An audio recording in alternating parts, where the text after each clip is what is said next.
Hello, everybody, and welcome back to Chill Vibes. This is the 6th episode of the podcast where I talk about whatever the fuck I feel like talking about. Today, I'm joined by my bestest bud, Stefan. Ooh, pop quiz hotshot. Who's God. the most handsome boy around? You're not. I was about to say Stefan's the most handsome man. That's why I have him on my Incorrect. podcast. You just got a spazzy because the answer is you. Wow, you're not even being subtle about what we're doing today. Everybody thought we were doing To Boldly Flee, but you're just going in hot. I'm sorry, I thought it was already up on your screen already. No, I was going to keep it a mystery for at least a good 30 seconds, but hot damn, you're just going in. We're doing Pop Quiz Hot Shot today, boys. We're not doing To Boldly Flee. To Boldly Flee is for stinky babies. We're doing Pop Quiz Hot Shot because I want to... Before that, I want to talk about the Channel Awesome Indiegogo campaign. I think I should probably pull that up now. Give me just 2 seconds, Emma. God, I thought I already had it pulled up. I feel like such a dummy. I love that Doug Walker greets you in the video by just pointing at his name, being like, "That's me." I'm Doug Walker. I could have sworn I had this open. Walker. I have too many Chrome tabs open. Let's pop this over. Today we're going to talk about Pop Quiz Hot Shot, which, for those of you who don't know, is a game show developed by Channel Awesome. It was the brainchild of Mike Machad and literally nobody else. Nobody wanted to do this. We're going to be referencing the Not So Awesome document, so you should maybe pull that up if you want to look at some cool stuff. We've referenced it before in the other episodes of Chill Vibes, and we'll continue to do it for future episodes. But it's essentially just a big document that talks about behind the scenes stuff with Channel Awesome and how fucking horrible it was. You can pop my shot. Hot quiz. Fuck off, Crasher. God damn it, you're giving me a brain aneurysm. Pop Quiz Hot Shot is such a hot fuck. It's such a quiz hot mess. It's a hot mess. It's a difficult title to say, and as a joke, Stefan and I will call it different things, and it's transcended being a joke, and it's real. I can't actually call it by its actual name. I can't spell. I can't speak. So we're gonna watch Channel Awesome's Indiegogo campaign. Stefan, you can watch it with me if you want. Oh, I'm ready. All right, you ready? Yeah. I don't think Vimeo works on Watch Together, so that's fine. My finger is hovering over that play button. I need to see my Douglas, my daily Douglas. All right, 3, 2, 1, go.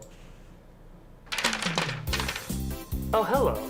I'm Doug Walker. You might know me as Sure star are. editor, writer, and director of such shows as The Nostalgia Critic. And I work for Channel Awesome, who also put me in shows like Sibling Rivalry, Bum Reviews, Video Game Confessions, and of course our anniversary films. We've also specialized in Of having other course. producers come together and form their own shows. And while there's many shows we're currently working on right now, one of them could use your help. And by help, I mean money. And while I know many of you would like to just give us money for absolutely no reason whatsoever, we find that's just not good enough for us. Instead, we want to give you something in return. Oh my god, an online game show? That's awesome! What kind, you may ask? Shut up. Never talk while I'm talking. But if you really want to know, it's one based on pop culture and nostalgia. That's right. All that useless knowledge you had about the 80s, 90s, and early 2000s, it can win you prizes now. But I know what you're thinking. What separates this from other game shows? Well, we want to make this one funny. That's why we got funny man and nostalgia expert Brad Jones It's a to shame they host didn't the meet show. that stretch Get goal. that fucking camera out of my face! He couldn't be happier about hosting this brand new event, and neither could we. And I know what you're saying. How do I know you guys are able to do a show about nostalgia faithfully? I told you never ask a question while I'm speaking, you worthless sack of shit. I'll tell you why. Because you have to be a little crazy to obsess over stuff like this. And I know that you're thinking, they're not crazy enough to do something as silly as build the entire set to look like the diner from Saved by the Bell. BAM! Yes, we are! We're that fucking crazy! Look at this shit! I mean, look at this shit! Shit! But as you can see, it's not quite finished yet. We've been working hard to collect costumes, props, and all sorts of goodies to make more productions. That you're not supposed to see. And we want to get them to you faster. So your money will not only go to fund this one game show, everything will go into getting our productions to you faster and better. Higher quality cameras, lights, soundproofing, starting with our weird-ass game show. And with the additional money we have, don't worry, we have stretch goals. which you can see below, all of them dedicated to getting you even more shows. One of the next ones being a video game show. Video game show. It probably won't be called that. This is a rocket ship, for no good reason. But most important of all, once we get the money and the equipment to get the productions we need going, we're gonna open up this place to other productions. That's right, we're gonna open this place up for other people to work on their productions, whether it be online or I don't give a shit what else. In fact, if we make our goal, I guarantee you that the Nostalgia Critic will make an appearance in every single episode of our game show. Our target goal is $50,000. That's what Bill Gates sneezes every day. And once we put that money to good use, we'll continue to bring you productions and shows your way.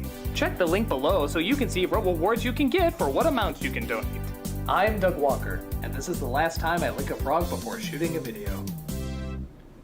Oh, Doug. So that was their Indiegogo campaign video, and as you can see, they made about $90,000. Now, You know, the thing that I'm just most upset about is that it's closed. I can no longer give money, you know? Because Well, after watching that, I just want to give. well, it's okay because it was a flexible goal. So know that had you given money and they didn't reach the goal, they would have got it anyway, which is great. Just wonderful. Now, they didn't actually get $90,000. I do want to make that clear. They most likely got, I want to say 80. Probably 80. It's tough to know because obviously I'm not Doug. But you have to factor in that there were probably people who canceled their pledges, and then also Indiegogo takes a percentage cut.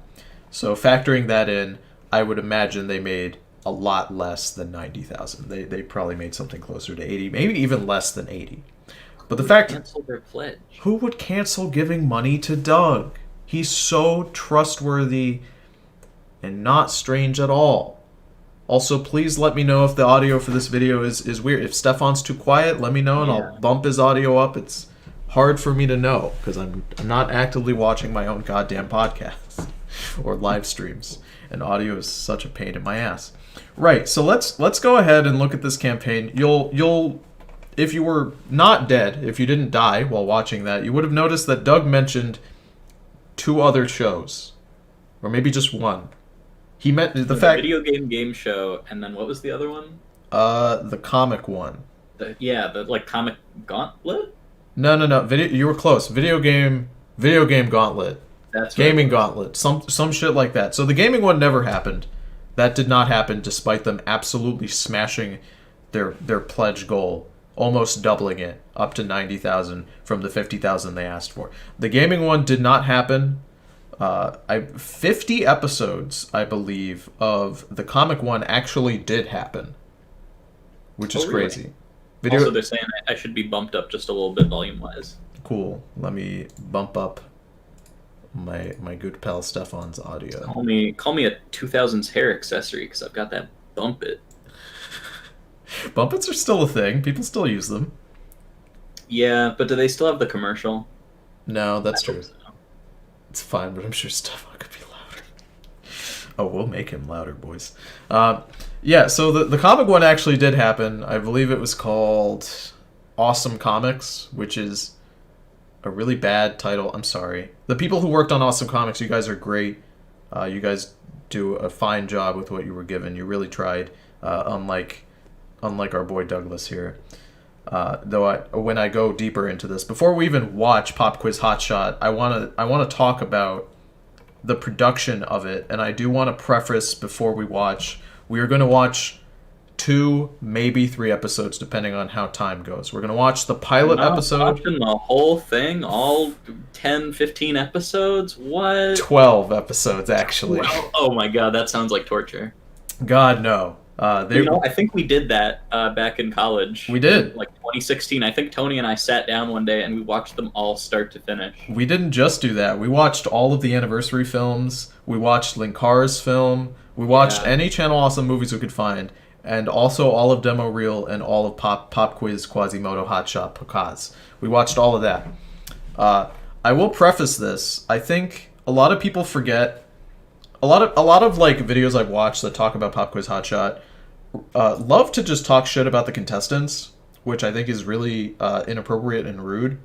Yeah. You have to keep in mind that these are just normal people like you and me. These are not like paid actors. These were people who submitted, to be there, and they weren't really told anything.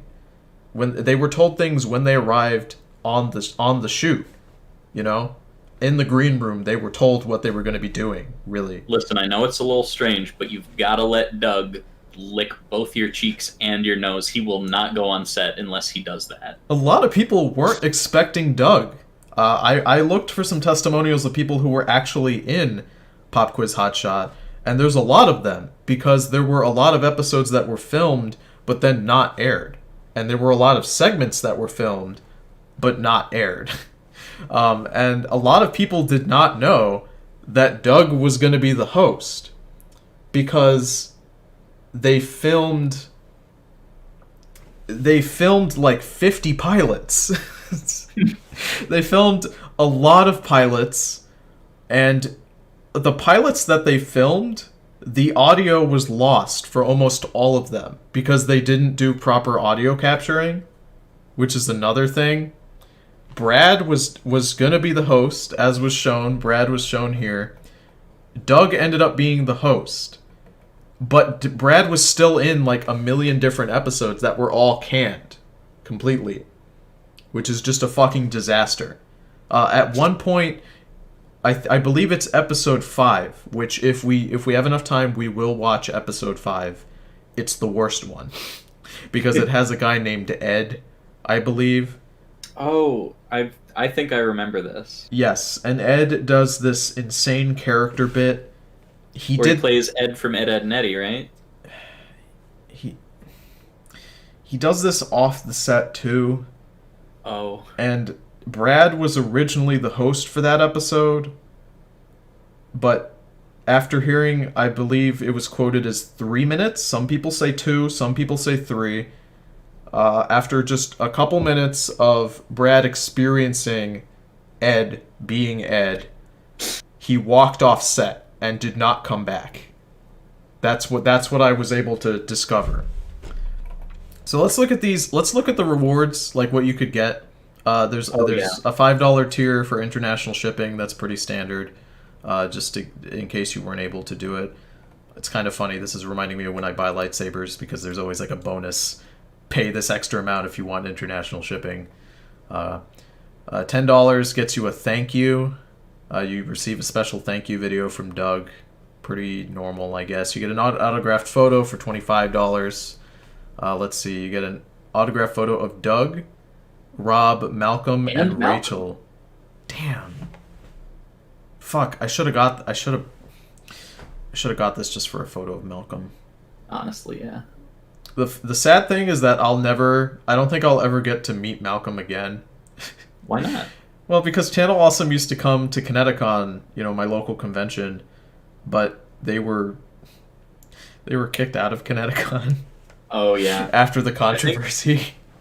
I think we've told this story before, but I'll briefly touch on it. When Tony and I went to Kineticon years ago, we flagged down Malcolm. We went to the Channel Awesome booth. We said hi to Doug and Rob and everyone, and then we were like, No, we didn't get to see Doug.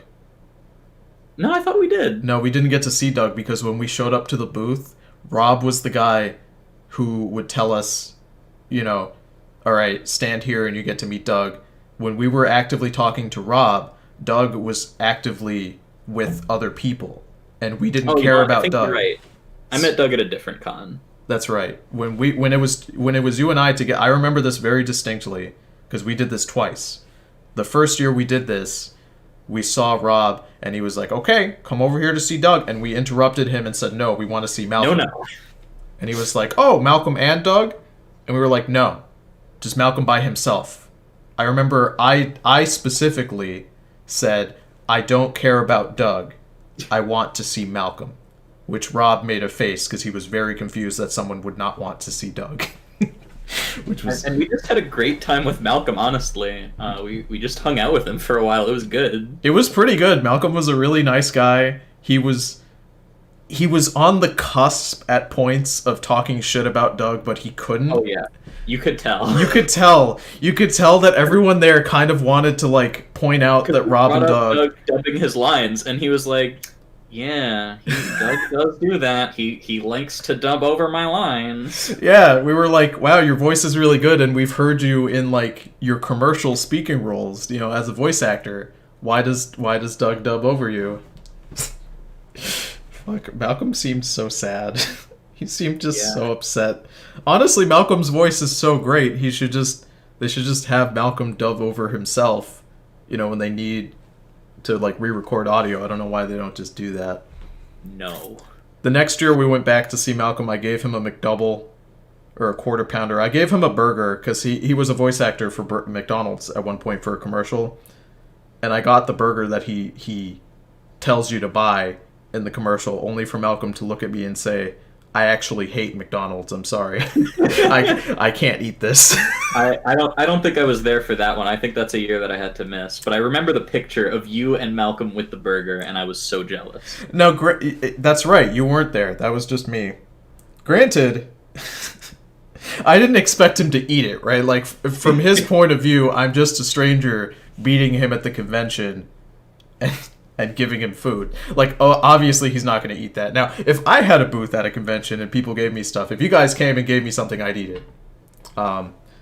But I didn't expect him to eat it. I expected him to take it, and I vaguely remember Rob saying he would eat it, which I thought was kind of funny. You should have looked at him like, no. I think it was Tamara who was there. I think Tamara was still with them, or was Tamara the replacement? God, I can't remember. So Rachel was the original. Tamara was the replacement, who's still with them today. Yes, Tamara was there, and she saw me give him the burger and thought it was very silly. And then when he said he hated McDonald's, she was like stunned. I remember that. That was kind of funny. Was Malcolm in his fursuit? No, he wasn't. We wish he was, though. He was. He wasn't the first year. When Stefan was there, we asked him, "Where's your fursuit?" And he wasn't wearing it because he said he didn't feel confident enough to do it. Like, he didn't feel good, and then you guys encouraged him. Stefan and his fiance encouraged him. And then the next year, he came with his fursuit. Oh, that's sweet. I didn't know that. I remember I asked him, maybe I'm misremembering, but I'm pretty sure I asked him, you know, "Do you have your fursuit this time?" I don't know if you remember, I was with the two people who encouraged you to wear it last year. And he was like, "Yeah, I brought it this year. You know, I'm going to meander about in it," which was very sweet. Tony, when I have money and connection and Connecticut opens up, I'll go over and get you a box of the finest nuggets. Jesus Christ. I would love that. I've only ever met one fan in person. Somebody actually came to that year. They actually came to Connecticut just to see me. And it was very sweet. I gave him... I told myself, if anybody came, I would give them a prize. I think I might have hinted at that once in a live stream. And I did. I gave that kid a JoJo pin. That was like a limited edition JoJo pin that I ordered. I hope he still has it, honestly. Wait, fursuit? Yeah, Malcolm has a fursuit. I think his persona is a wolf? Yeah, like a black... and they wear formal wear, I think. Like a top hat and a suit and stuff. Oh no, I think he wears that because he only had a partial. I think now he has a full. I don't know if he wears the clothes anymore. He might. It was black and red, I think. It was featured in Nostalgia Critic 1 or 2 episodes, maybe more. I don't watch Nostalgia Critic anymore, so I have not seen the fursuit in it, which is interesting. Oh yeah, so all right, let's look at these fucking goals here. Do you want to read the next ones? $50 and up. Yeah. So behind the scenes access, $50 US. Awesome times 2. With this pledge, you'll be getting exclusive access to videos showing the improvements made to the location, as well as a test episode or 2 for each of our new shows going forward. After each test episode is ready to go, we'll email you a link to view it. You'll also get the previous 2 perks. International shipping, please add $5. 91 of them. Wait. Oh, okay. So yeah, because it is the 50, you do get the autograph. I was about to say, why would you need to pay shipping for video links? For the emails. Right, yeah. Okay. So what we're doing is we're sending you a letter, and the letter has a link on it that you type in. Do you know that's what magicians do? Yeah. Whenever I order new magic tricks, what they'll do is almost all magic tricks that you order these days to like keep them hidden so that people don't share them around. I mean, obviously, if you're buying magic tricks and you're a magician, you're not just going to tell people how the trick works because then you're not a good magician. But whenever I order tricks, there's usually a business card inside of the actual trick itself or the gimmick that has a link physically written down to tell me where to go that has a video to teach me how to do the trick, which I think is very silly. While you read the next one, I'll look for some stuff on the Not So Awesome document because there is stuff that talks about the rewards. I'm excited for one of the later perks, but let's read limited DVD and T-shirt, $100. Only 750 of each will ever be produced. The DVD will feature 2 new nostalgia critics, 1 new Ask That Guy with the Glasses, 2 new video game confessions, and 2 new pictures of Doug's bum, as well as some nice behind-the-scenes videos. Sorry, I was reading the document. It doesn't say Doug's bum. Fuck you. No, it doesn't. It says 2 new bum reviews. Oh, new bum reviews. Okay, I knew the word bum was somewhere on here. And you here. review them. The shirt will be a black shirt. Okay. Featuring the evolution of the nostalgia critic. Ooh, I'm so curious what that shirt looks like. Shirts are available in men's and women's sizes up to 2XL. Please let us know your size. You will also get the $10, $25, and $50 perks. International shipping, please add $5. Only 147 of them claimed. So that means that out there, there's still, like, you know, a hefty amount. How do you not know that number? You got a degree in, like, math. What the difference between 750 and 147? No, you got... Yeah, the difference between 611 and 147. What's that number? What's 611 minus 147? How do you not know that? Well, it says 750 there and 611 there. I got a high honors degree in memes and meme theory, alright? Like, I know every meme that was ever made. That's why whenever someone sends me a meme, I can always respond with, I've already seen it. To make them feel bad. If someone sends you a meme and you've already seen it, don't say that you've already seen it unless, like, you're gonna make a joke about that. Really stale. Unless it's super stale. Just let them have it and make them feel good, alright? Also, someone in the chat, Kat says that she would give me some of her homemade cooking, which is very sweet. I will eat anything that you guys bring me, you know, as long as it's not like a diaper, right? Like, unless it's like a diaper with, like, actual food in it. Maybe I'd eat that. I'd eat a diaper if you guys gave me a diaper.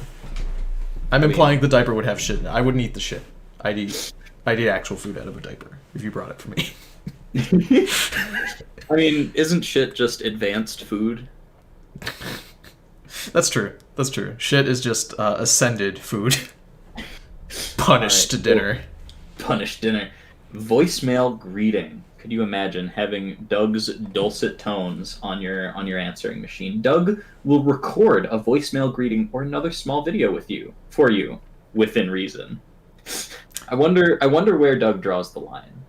I wonder too. You know what's funny is that had Doug done this Indiegogo like years later, because this is in 2013 when OnlyFans wasn't really a thing.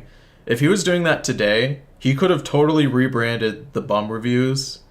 Because this is a thing on OnlyFans, where if you pay like $5 extra each month, some OnlyFans creators will do this. They'll rate your dick and tell you like what they think of your dick and what they would do to it. So, you know, some of them will say what they'll do to it. Some of them will just give it like a number and then maybe like a sentence description. Doug could have been reviewing bums on OnlyFans right now. Missed opportunity, honestly. Missed opportunity. Skype call with Doug and Rob. $500. Talk to Doug and Rob via Skype for 30 minutes and 30 minutes only. So here's the other thing. Screen your show for $750. Doug and Rob will screen your video series and give you some tips and pointers through a Skype call. What if you bought the $500 Skype call and said, I want to use my 30 minutes for you guys to review my video? I wonder if someone tried that. If the 9 Cheating people... out of $250. Only 2 people went for the review. I mean, The review of the video series is so specific. Yeah. I'm What so, if you didn't have a video series? and like, let's be honest. If you had a video series for Doug and Rob to look at, you're just paying them $750 to look at the resume that you're probably have already given or are going to give to Channel Awesome to get a job there. Which is ridiculous. $500 for 30 minutes, what a ripoff. Honestly, like, don't get me wrong, if you're a celebrity, right? Like, if Bella Thorne's charging $500 to have a call with her, I'd expect at least a solid hour. I mean, you can't work. You're telling me that Doug and Rob cannot work for 1 hour out of their life for $500. That's an insane paycheck for an hour of their time. 30 fucking minutes is insane. That's fucking insane. I'm gonna handle the next 3. Do it. Okay. Super promotion, $1,250. Excuse me. Your show will appear at the end of a Nostalgia Critic episode with a few words from Doug, as well as a link to your show/site below the Nostalgia Critic that it appears in. Please email us a link of the show and oh god, there's an error here. And site before you pledge for approval. This actually did happen. I do remember Doug plugging a few creators in his episodes of Nostalgia Critic. I think he might have done more than 3, which is interesting. Tour of our studio. Take a tour of our studio and take home a copy of every DVD/CD we have sold in the store thus far. Note, you will need to arrange your own travel/lodging to Lombard, Illinois. I would like to point out that if you are enough of a Channel Awesome fanboy to pay $1,500 to visit Doug, As one person did. you probably already have every copy of their DVD and CDs. But do you want more? We've got warehouses full of them that we couldn't sell. Oh, God. Watch Doug film the Nostalgia Critic. We've talked about this before, I think, on other Chill Vibes. I'm sorry that we're, like, doing this over, but it's really relevant to what we're talking about today. Which is... Can you imagine? Do you imagine you come in for the tour of the studio? This is where the rewards get kind of weird because they overlap with each other in weird ways. Watch Doug film an episode for an extra $500 of the Nostalgia Critic and take home a copy of every CD and DVD we have sold thus far. Note that you will need to arrange your own travel lodging. So, like, you get a tour. So let's say these are probably 2 separate people, right? Who did the 2000 and the 1500. Yeah. Could you imagine being the guy who's on the 1500 tour, and then after the tour, they probably just shot the episode right there, so they had to ask him to leave? No, they've got the studio, and they're just like, all right, Chief, you gotta wait outside. We'll pick up the tour in like an hour. All right, bro. We did the first half of the tour. We're gonna film the episode. You can hang out with my dad, Barney, if you want. He's outside, I think. He came to bring my lunch, but you can hang out with him. He's pretty cool. Hang out with Barney for like 30 minutes while we film, and come back. God damn it. For fuck's sake. I wonder how long it takes to film a Nostalgia Critic. Because they probably didn't let him sit for the entire filming. Mm-hmm. So they probably did like an expedited shoot just for this reward, which is just shitty.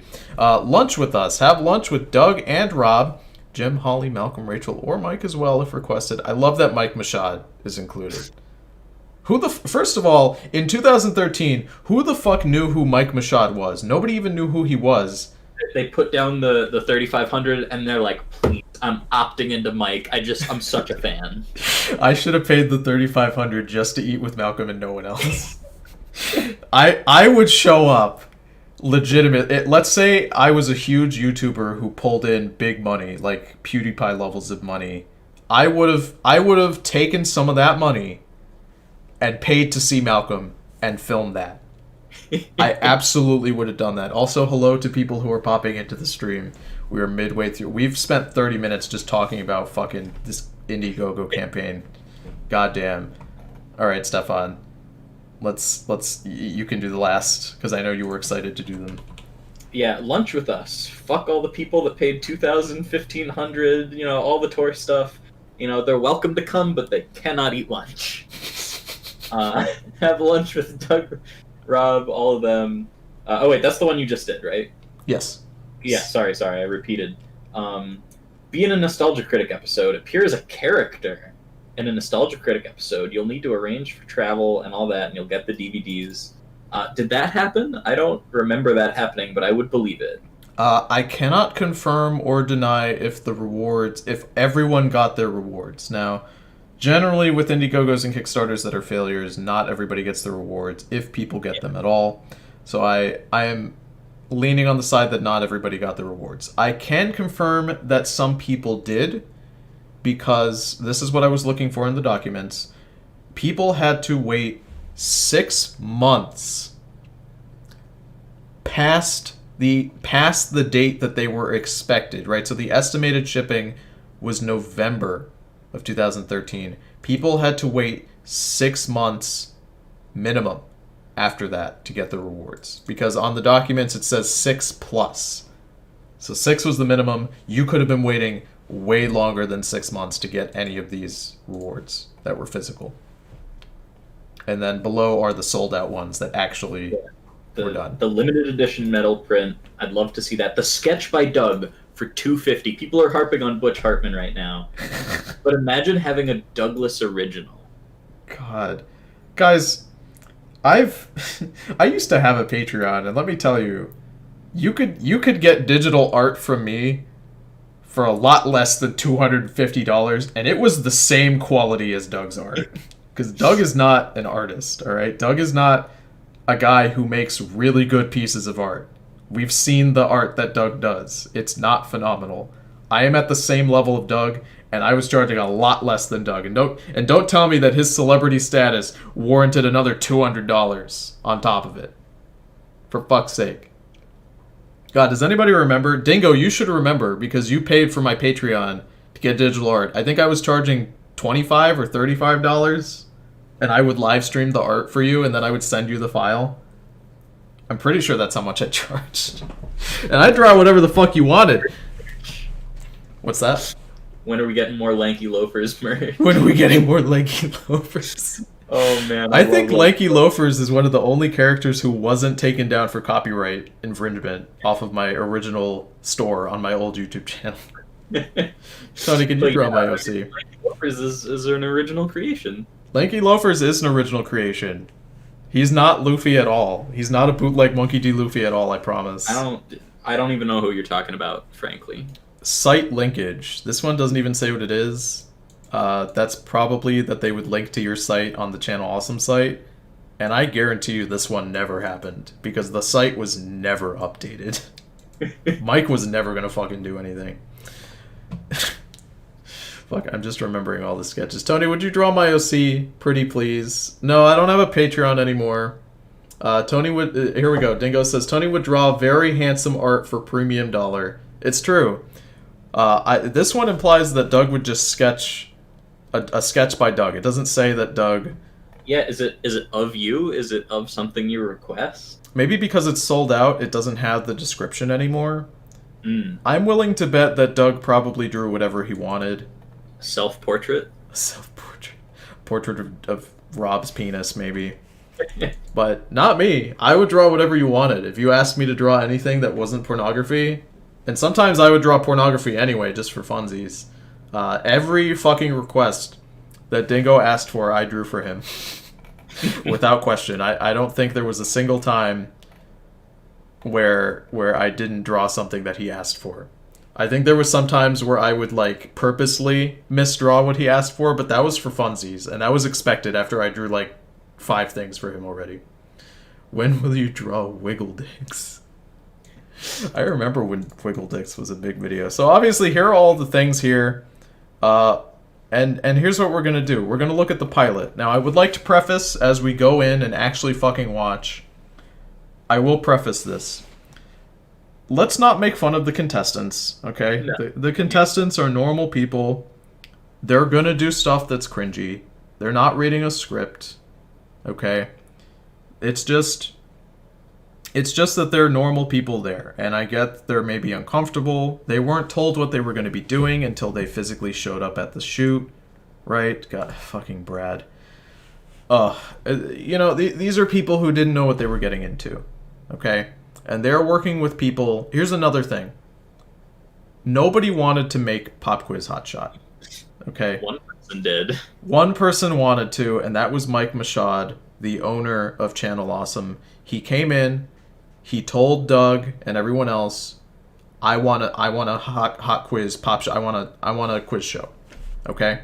When he asked for the quiz show, he didn't even say what he wanted it to be, right? He just says, make a quiz show and put it on Channel Awesome. He said, make a set for a quiz show. The set looks the way it does because he said, make me a quiz show set. Okay? And then they just did. They didn't know what to do. It is on record. It was quoted at a convention, I believe, that the designers of the set said, if I knew what we were going to be doing, I would have designed a different set. So the set itself looks shit because they didn't know what they were going to be doing. The actual production, we can absolutely fault them for that. I'm going to go into the production specifics as we go through this. Tony has a bone to pick with the microphones. Oh, God. They actually got some sound people to fix the sound later. But for the first pilot and, like, everything... They use a boom mic. It's really bad. All right, are you ready? I'm ready. Are you boys ready? I've been dragging this out for 37 minutes. Let's go, Brad. Oh, God. Watch together. Just fucking work. Stefan, I think you have to start it. I don't think I can. Thank you. Get set, go. Well, my job. On your marks. Oh, shit. Why is it playing again? Go. Oh, well, my you're right. job's done. I hit the on button. Get set, Is it gonna loop forever? go. Well, my job's done. Oh, good lord. Do we want to, like, refresh? I'm gonna refresh the page. Watch Together is a very buggy program. Listen, I don't have control. Oh, God, what happened? Now it doesn't have the right thing on it.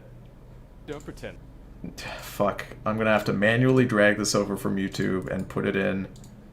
And then pull it up again. Don't pretend.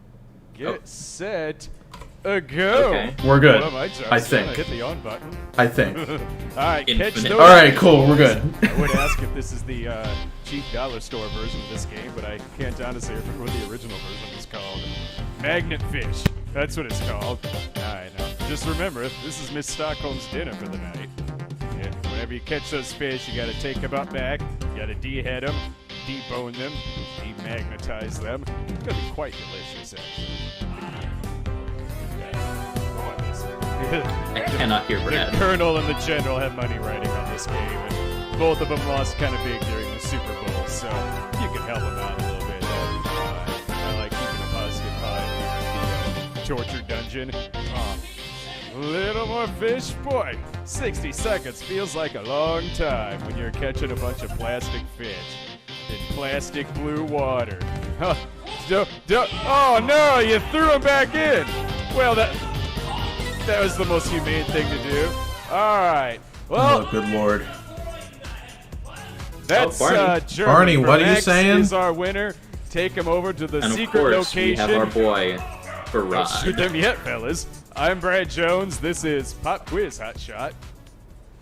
Brad Jones. My you name pause is it, please? synonymous with Yes. Okay. Look into Brad's eyes. First of all, I'd like to apologize if this is your first Chill Vibes. Watch Together is the website we're using so that Stefan and I can be in sync to watch this YouTube video. And Watch Together is a very buggy website that doesn't work 90% of the time. So I have to ask Stefan to pause it for me. I can't full screen and pause, which is ridiculous. It's very dumb. Also, I will be eating on this stream. I don't ever eat on normal streams, but my fucking blood sugar is low and I gotta eat some goddamn candy. So you're gonna hear me rustle some Sour Punch straw wrappers while I shove them into my gob. This pilot was recorded, I believe 12 times was the number I was able to come to. 12 different individual times with different setups. Some of them included Brad as the host. Some of them Brad couldn't show up, so Farad was the host. Some of them... I want to point out, we also, much like we love Malcolm, we love Farad. He's, yes. What, Corporal Punishment is his name in this? I thought it was General Slaughter.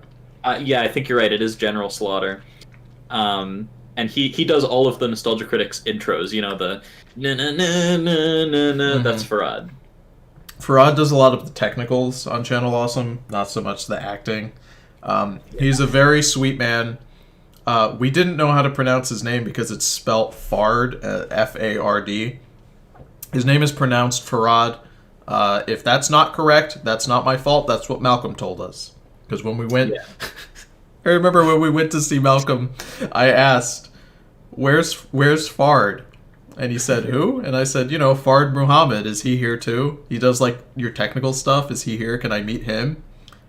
And he's like, oh, you mean Farad? No, he's not here, sadly. He doesn't come with us to these things. We were devastated. I was devastated.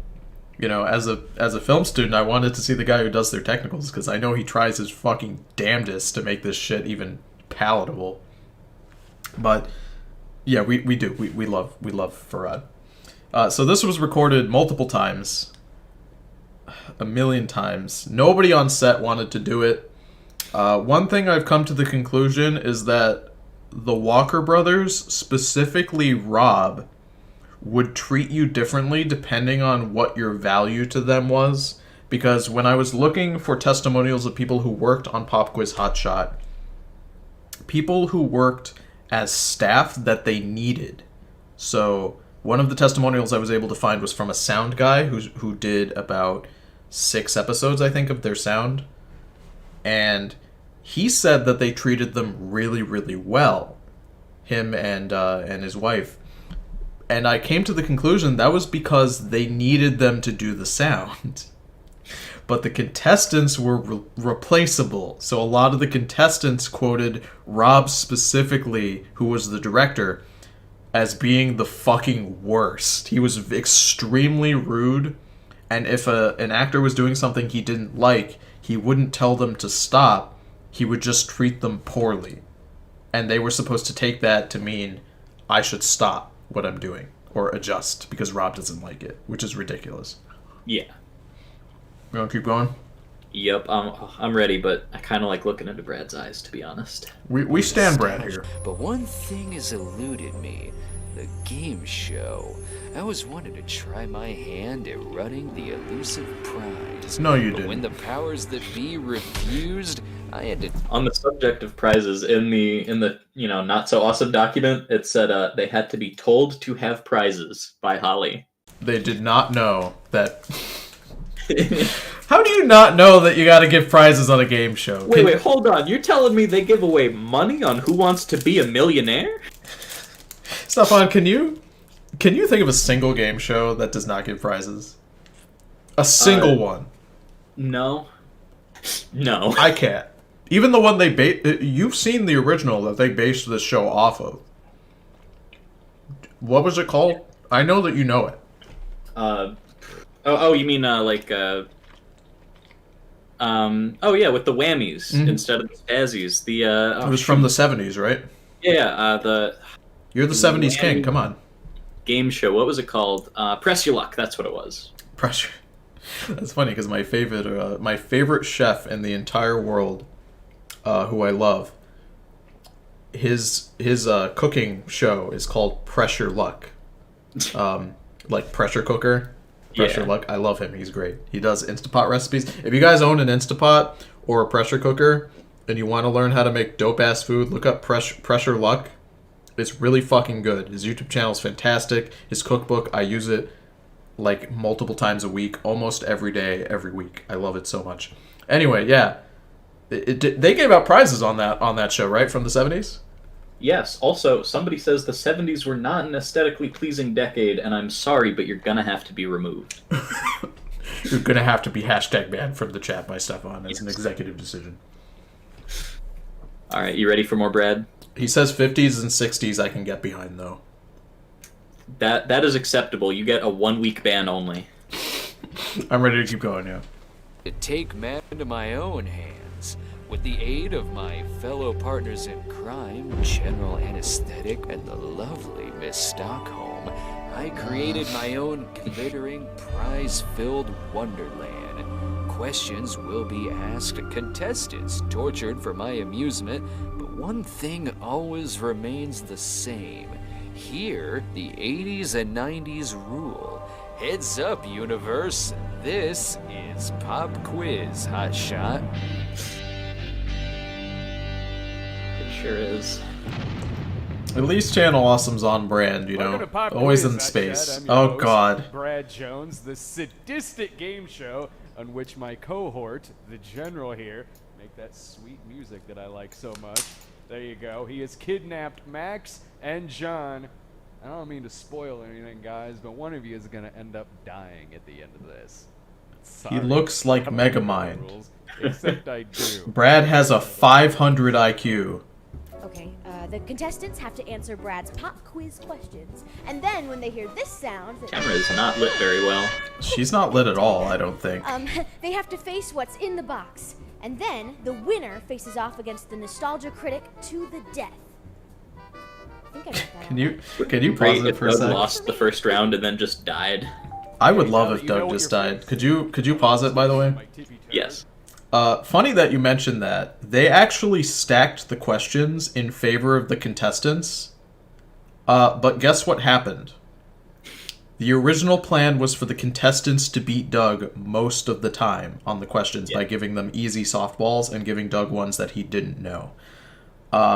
They accidentally swapped the cards. So the ones they read to Doug were the ones he wrote and knew. Which is why Doug would win fairly often until they corrected this issue. Also, I'm impressed that Tamara is both not lit at all, but she was lit so hard that there was a hard shadow on the wall behind her.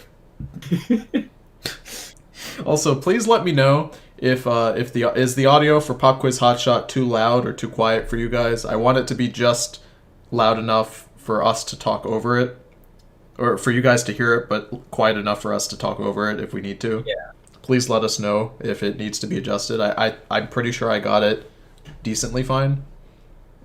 Please keep going, Stefan. We need to get through this. Realize the person who uploaded this, Command D, just has Tommy Pickles as his avatar. Baby's got to do what baby's got to do. Let me tell you, that profile picture is a big fucking mood right now. God damn. Let's go right into the 80s questions. The My Buddy doll had a female It's sort of equivalent. quiet, alright. What was her name, boys? Let's Yeah, that's right. fuck using That this. would be Kid's sister. Do you want me to... Don't pretend. If I raise the volume on mine, does it raise it on The yours? bouncing I don't think so. pogo I ball adjusted it. Was shaped Okay. like what planet in our solar system? Saturn. That would be Saturn. On Chippendale's Rescue Rangers, which Rescue Ranger was named after a cheese? John. Monterey Jack. A Monterey Jack. Max, Most come on. delicious Rescue Ranger. Dino's Dilemmas was a short on what Flintstones-inspired Saturday morning cartoon?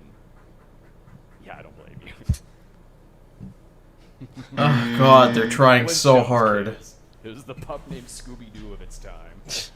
In The Land Before Time, the villainous Sharptooth was what kind of dinosaur? Tyrannosaurus Rex. That'd be the Tyrannosaurus Rex, because what other one would it be? Rhyming with Almeida, thanks, Card, it even spells it out for me. What was the war during Reagan's first term that took place on an Pause it, island please. in the Caribbean? Can we talk about the audio now? Yeah. It's really hard for Stefan and I to really talk over this and comment on it, which I know you'd then argue, why are you doing it then? Because it's cringe and I love it.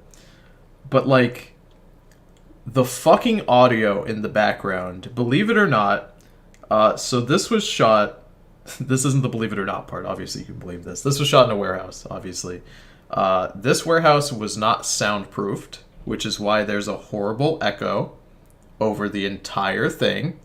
There's just this disgusting echo in the whole room because they didn't soundproof anything, and they actually some people were quoted as saying that it could not be soundproofed, meaning they had no way of changing it.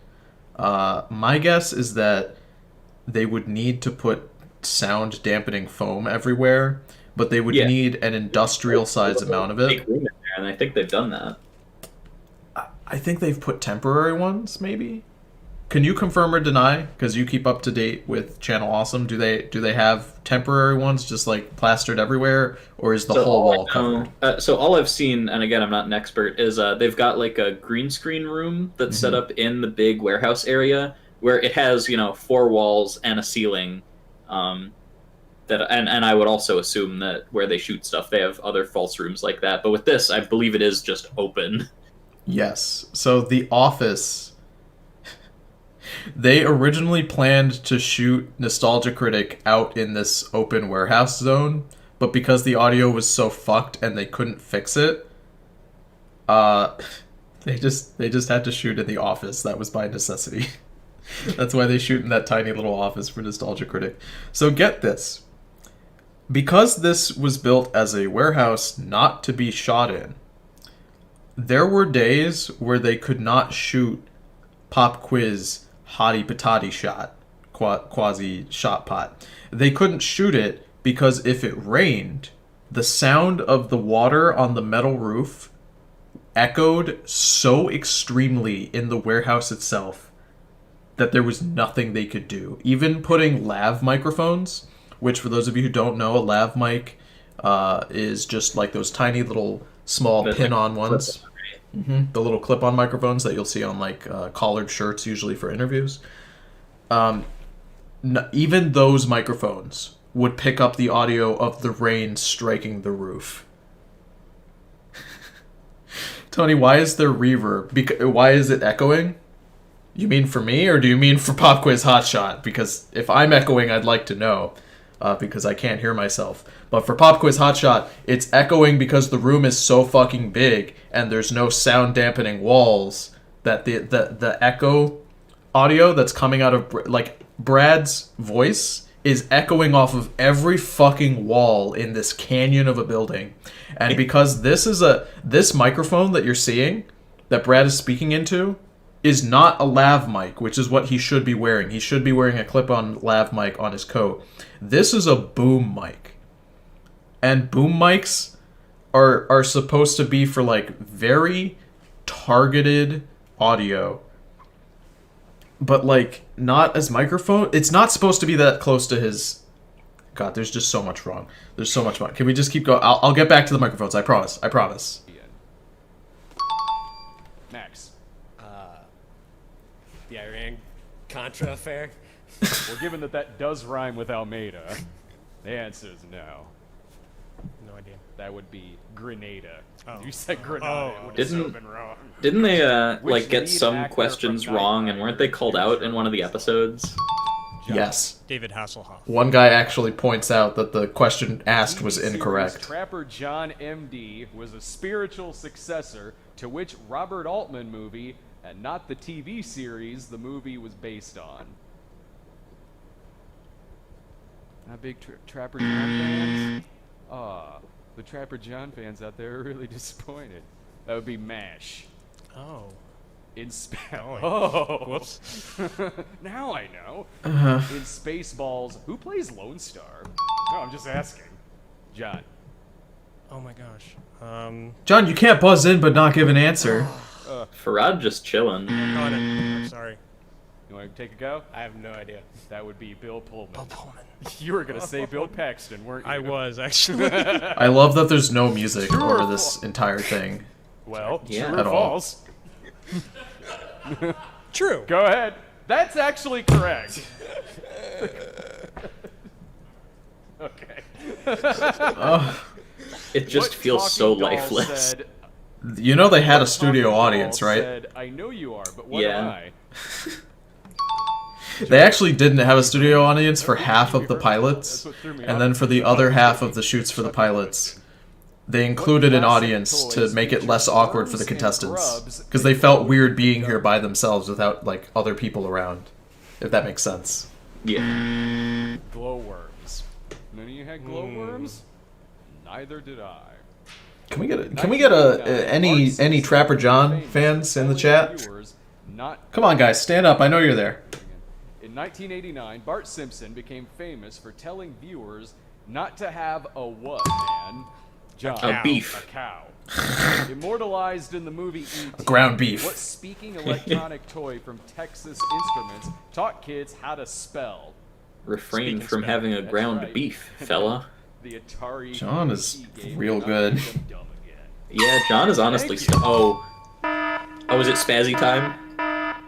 Well, since you didn't push the button Oh, no, sooner, Spazzies aren't in the Max, pilot, I don't think. we gotta find out They're right, what's they're in that not. Glorious box, Miss Stockholm.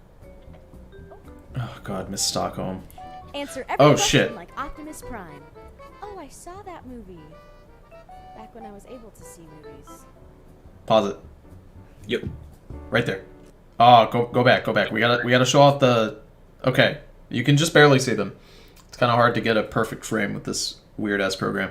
So, Tamara, for those of you who didn't really pick up on her character aesthetic, her name is Miss Stockholm, and she is supposed to be a girl with Stockholm syndrome who was captured by Brad and put into his sex dungeon. And it was originally a regular dungeon, and they actually had legitimate, for real iron cuffs on her. Like, Doug always used at least a pair, around his belt. for what I could find, they weren't like police handcuffs. They were like actual ball and chain, like medieval torture cuffs that were made of iron, and she wore them for a couple shots of the pilot, and they were so horribly uncomfortable that Doug got rid of them for her because she was miserable, and gave her the pink ones to be nice because they still needed her to be in cuffs for some ungodly reason. I don't get it. Also, somebody says, how the hell does Doug not know that this mic isn't the right mic? Doug knows nothing about making actual, videos. His experience was making home movies when he was a kid, where you have a camcorder and that's it. And that was his experience going into Nostalgia Critic, and I don't think he ever really progressed. Any progression that was made by other people. Did Doug go to film school? I don't think he did. He might. I think Doug at least went to college, I think. I don't recall if Doug Walker went to film school. I know that Spoonie went to film school because it's brought up in the documents that because Spoonie went to film school, he knew more about films than Doug, giving the implication that Doug did not, which I would believe. Now, I'm going to be honest with you. Producing films, like actual films, not videos for YouTube, but now even videos for YouTube, because production values are a lot higher now than they were in 2007 or 2013 when this was filmed. It's a lot of work, right? Like, I am not very good at lighting. Okay? That's something I really struggle with. I don't use a webcam, so I don't need to worry about it because I don't like using webcams. But I don't know how to do lighting well. It's a tough thing that I have always struggled with. I just don't have the eyes for it. Like, I'll look at something and think it's lit well, and then I'll watch the footage later and it just won't look well. Won't look very good. So, I don't expect Doug to know everything. But there's like a million people on this fucking set. They're paying for insurance on these things. Like, not one person here could tell Doug that the microphone was wrong until they got specific people just for sound. But even in passing, I know what lights to use and what lights not to use. I'm bad with light positioning, right? Like, that's where I struggle, but I at least know, like, don't put a softbox light here.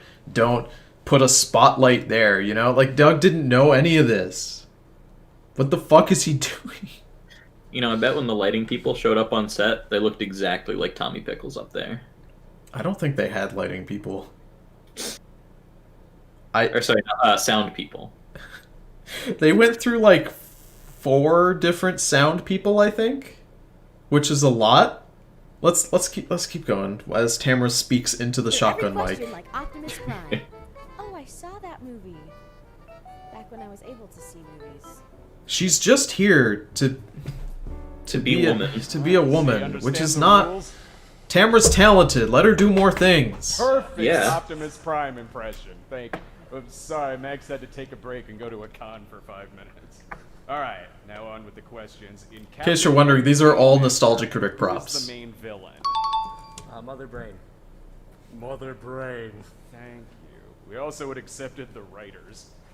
Which Saturday morning Brad. cartoon followed the young adventures of Fred, Daphne, Velma, Shaggy, and Scooby? A pup named Scooby-Doo.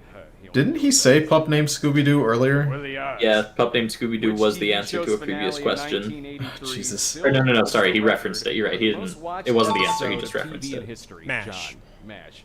It's now the second MASH question in here, General. Are you trying to tell me something? You want to watch MASH later? We'll watch MASH later. I'd watch MASH True or with Farad. false? You want me to I'd read watch the anything with Farad. Yes, please. I'd let Larry Farad King mash my had a innards. cameo in the film Ghostbusters. John. True. True. What did the license plate on the DeLorean in Back to the Future spell out?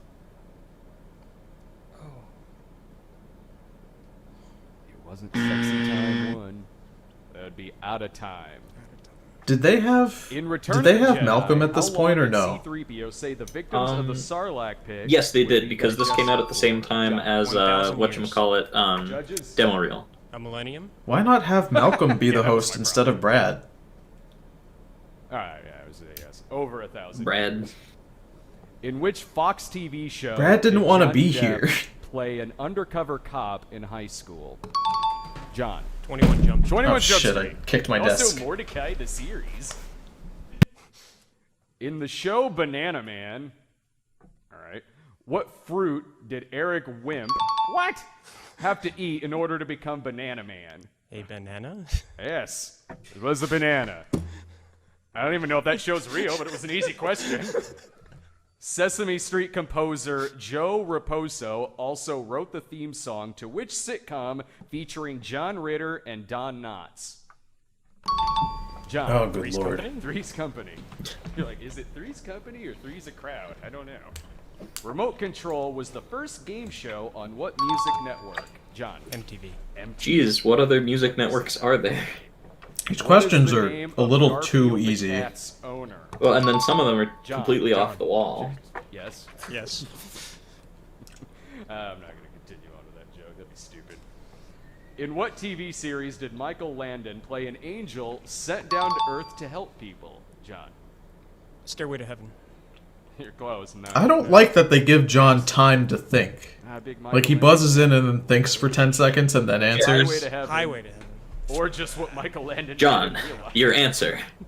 John Candy. Hold on. John Candy babysits Okay. his brother's Search my phone. youngest teenage daughter and her cute younger brother and sister in what comedy? Uncle John? Buck. Uncle Buck. So, Which Michael Jackson? can you song believe that the includes questions are lyrics, worse "He came into in the her later apartment." episodes? Oh no. Left Yeah. the blood stains on the carpet. I don't know why. I think maybe because Brad had a hand in writing these. Not something I do Maybe. in my spare I think time. Doug wrote all of the ones. Doug and Rob wrote the ones for the future episodes, which is why they're so bad. And they're all related to the same, like, 3 movies that Doug and Rob know about. Which Back to the Yeah, that Future was the other actor problem. played A lot of them Reverend were so Jim samey. Ignatowski on What was that Edison? one movie? They had one film that they reference in, like, every episode in half the questions. Christopher Lloyd. Was Yeah. it Schindler's List? It was something No, really it's Christopher weird. Glover. Yeah. Which TV series theme song featured the lyrics, "We're moving on up to the east side in a deluxe apartment in the sky"? Really? That would be The Jeffersons, or that one episode of That's My Bush. Who portrayed Woody in Cheers? You know, I just noticed that Brad's Woody thing Harrelson. says Brad Yes. Jones, MD. I was worried for a second. His name is in The the joke. question. On the educational program Square I don't One, get the MD joke. What's what was the... the name of the Well, MD means Dragnet medical spoof doctor. series No, I get that, but, like, why is that funny? That sounds amazing. Why would it be funny for him to be an MD when he's not? It's hilarious. Perfect Strangers. Now we're talking. Who were the 2 women that Larry and Balky wooed and later married? Spoiler. I've heard a lot of bad things about Nostalgia Critic. What are your thoughts on the show? You don't know who Balky and Larry It's bad. married? It was Jennifer It's not Lyons good. and Marianne Spencer. No, it's not, and it hasn't changed. No, it hasn't. Obviously. I will say, ironically enough, you know, it is nostalgic for me, and every once in a blue moon, I'll watch one of the newer ones just to see if Doug has changed, and he never has. No, he's really the same. His production is always the same. He may get new actors or do a crossover with someone. I mean, now I don't think he can do crossovers with fucking anyone. Yeah, someone asked, is this the whole thing? This is the whole thing for 31 minutes, and we're not going to watch the whole fucking thing. My plan was to get us to 15 minutes, but we're at 12 and I already want to die. So what we're going to do is we're going to skip all the way to the finale. The finale is, I think, against Nostalgia Critic. Let's see if I can find it. About there. About there. Obviously, John wins. I mean, that motherfucker was answering every goddamn question. Yeah. Legitimately, on my thoughts on the Nostalgia Critic, as a show, like the production of the Nostalgia Critic, I don't think it's worth your time. I think that Doug, when he first started to become big, there was a place for him, because that kind of like flapped my arms at the time. Yeah, no, it was. I mean, it wasn't fresh. I mean, he was just James Rolfe bad, just like everybody else. Kinda. I mean, come on. Can you really tell me that Doug back in the day of original Nostalgia Critic wasn't just James Rolfe, the angry video game nerd, but with movies? I suppose, but you know, like as a youngin', I would take Doug Walker over the irate gamer. You know, I would take Game Dude over Doug. Take Game Dude over Doug. I would take. Listen, you can't make fun of Kenyatta's little darling. Canada loves Game Dude. Any Canadians in the chat? You guys love Game Dude? You guys even remember Game Dude before he fucking Got any dudes in the chat? Got any Game Dudes in the chat? As I fucking shove a Sour Punch straw in my mouth. I mean, there were. God, now I'm just thinking of bootlegs. You remember? God, it's almost like a cycle. My brain is like expanding to like godly levels as I'm realizing that the internet has always had a James Rolfe, right? So like James comes in, he does the angry guy yelling shtick, and everybody copies it. And then like JonTron comes in and does his shtick, which is just like a sort of more updated version of James's shtick, but still, in the same vein. And then everybody copies him. Like there's a million JonTron bootlegs after him. What's gonna be next? God damn. Strange Egg bootlegs. Who remembers Confused Matthew? Whomst? That sounds just so vaguely familiar, like I've heard the name, but I cannot conjure an image. Yes, Game Dude was an AVGN clone, thank you, Goofy Goober, who went crazy over an ex of his to the point where he fled the country. Yeah, he was like an obsessive stalker. So Game Dude originally started as kind of a bootleg of AVGN. He did a couple things that were maybe a little different, I think. And he became super popular because he was like Canada's biggest internet YouTuber at the time. Like he was the biggest internet celebrity Canada really had that people could like relate to. And then he kind of dropped off the map. And then he came back like posting weird stalkery videos that he's like following his ex around. And then he goes on like a road trip to follow her, I think. It's very, very strange. What about Phalus? I mean, Game Dude was before Phalus by a long time. Game Dude was, like original YouTube, like 2008, I think, which is crazy. Yeah, so no, we're just gonna skip to the fucking end here, because Christ almighty. Yeah. Get him out of my sight. But mind the cleavage, alright? Those actually cost quite a bit. $50 a pair. Alright. John, coming up after this, you are gonna face off. Sorry, all Max stands. He got stomped. Look at that fucking point disparity. I am. Look at that. We'll be right back after this.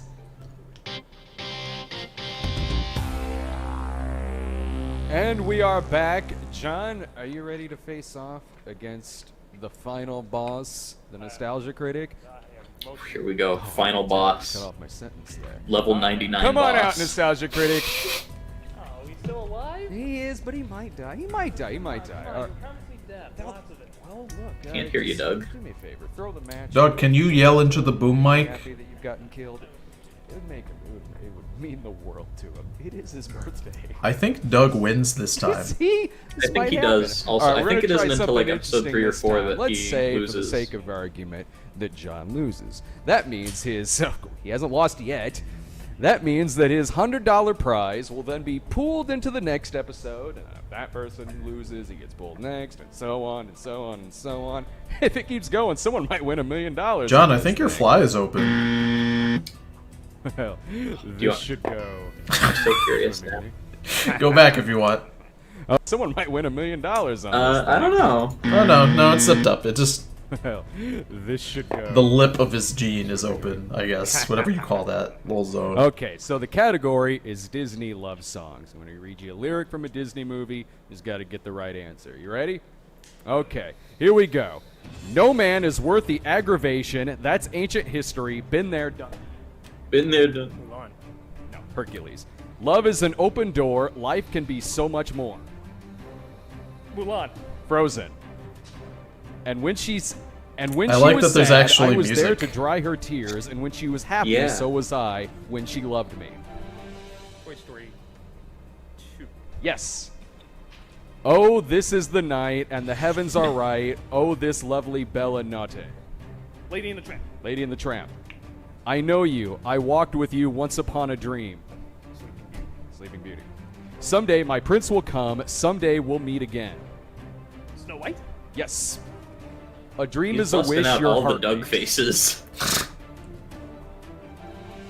Pinocchio. No, Cinderella. Do what the music say. You want to kiss the girl. Little Mermaid. Yes. Do they only have one Tale is old camera? as time.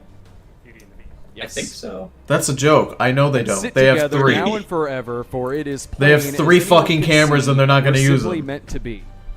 Nightmare Before Christmas. Yes. I'll be your candle on the water. My love for you will always burn. Pete's Dragon. And at last I see the light, and it's like the fog has lifted. And at last I see the light, and it's like the sky is new. Hunchback. Tangled. I Tangled can is a show Disney you movie? The world. Uh, Yes. sure. No, I mean seriously. Can you feel the love tonight? Lion King. Yes. Okay. That's it for the questions. What's the score, Miss Stockholm? Well, it looks like Nostalgia Critic has 5 and John has 4. So, Nostalgia Critic wins. Sucks to be John. Oh, that means your bloodlust has been satisfied, Nostalgia Critic. Look, John, I'm incredibly sorry. This means you win King free Douglas. bullets. You're gonna get shot a lot. Face, pockets, balls, knees, feet. Go on, take him on out of here. That's not He doesn't even get a that's not consolation crowd. prize. Crowd Oh, the feel music is... Guys, the music is too loud. That's just the full picture. good? Oh, yeah. Let's watch this. Oh, you should see this from our point of view. There he is. So illegal. They're not even gonna put in gun sound effects. I think you or I have to clean this up. Okay. Colonel Kink. Barney. The general's gonna clean it up. Okay. Cool. That's all. All right, so next time the pot is going to be up to $200. So tune in. If you wanna be a to Pop Quiz, contestant. Hotshot. Oh, fuck. I love how Barney was not introduced at all. Yeah, he was apparently Colonel Kink, you know, a play on Colonel Clink from Hogan, but he didn't do anything. He was in the start for 2 seconds off to the side. I think the implication is that Barney is paying Brad to do this, or like he's in charge. Maybe Barney wasn't even in the intro. I don't think. No, I agree. I think you're right. He wasn't. Very strange, because they showed Farad, but why not Barney? You should be worried if your sound mixing is comparable to Sonic Adventure 2. Honestly, yes.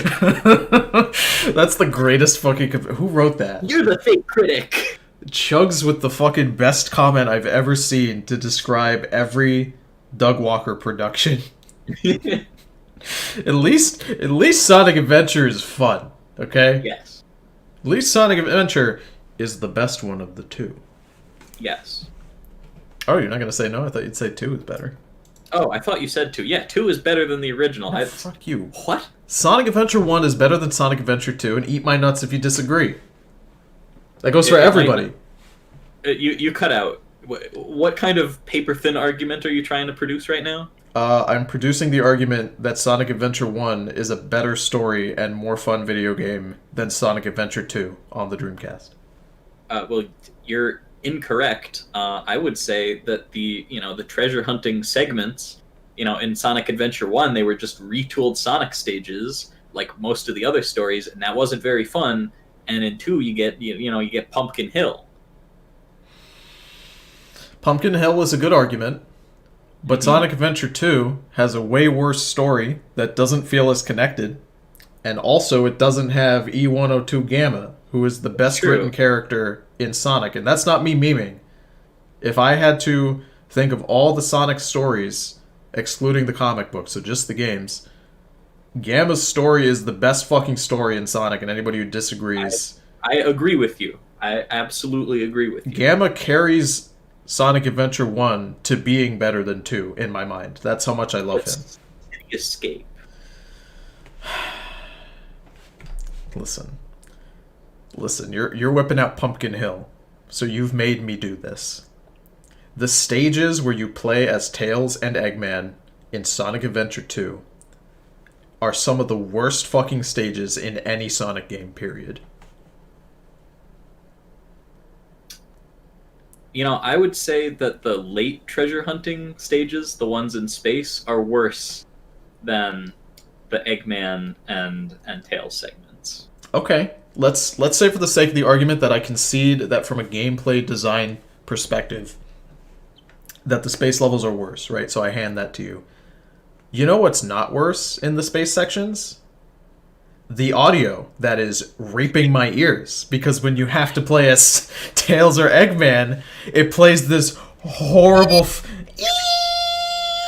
noise every time you aim their gun to shoot. And guess what? That's what you're doing 100% of the time. It's so... Yeah, oh, it's horrible. Big score go bing. Okay. Get the big score, it feel good. Okay, but the Chow Garden is in both of them, but nobody remembers the Chow Garden from 2.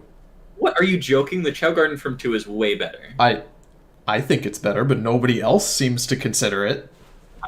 I don't know about that. The races are better, the wrestling is great. When are they just gonna... Let's stop fighting and just come to the agreement that they should just make a Chow Garden game. Yes. Let's bury the hatchet. They're both great games. Let's bury the Big the Cat. Just remove him. Bury the hatchet by burying Big the Cat in a grave. Yeah. Bury the cat. I think it's hilarious that they needed a way to show off that the Dreamcast can play sports games, so they put Big the Cat in the game to show off that they had a bunch of sports games. They're like, hey, you like Big the Cat, maybe you like Pro Bass Fishing. The Sonic fandom and the Pro Bass Fishing fandoms, whew. Oof, everyone loves the Pro Bass Fishing. And you ever go to a dock, you see a bunch of fishermen, you ask them what their favorite Sonic game is, and they're like, I couldn't even tell you, I've played every Sonic game, I just love Sonic so much. Fishing and Sonic just... Oh. I can't wait for Sonic to be in Pro Bass Fishing 2021 when it comes out. Pandemic edition, where everyone has to cast their lines 6 feet apart. Oh, good lord. Okay, so now that we've seen the pilot episode for Poppy Shot Quiz Pops Shots Shot, we're gonna look at what was actually released. Now, before we do that, how about you and I talk about some wacky behind the scenes? Yeah. What do you got to whip out, Stefan, in your research? Ooh, in my intensive research. I feel like we touched on a lot of it. Do you have a juicy tidbit?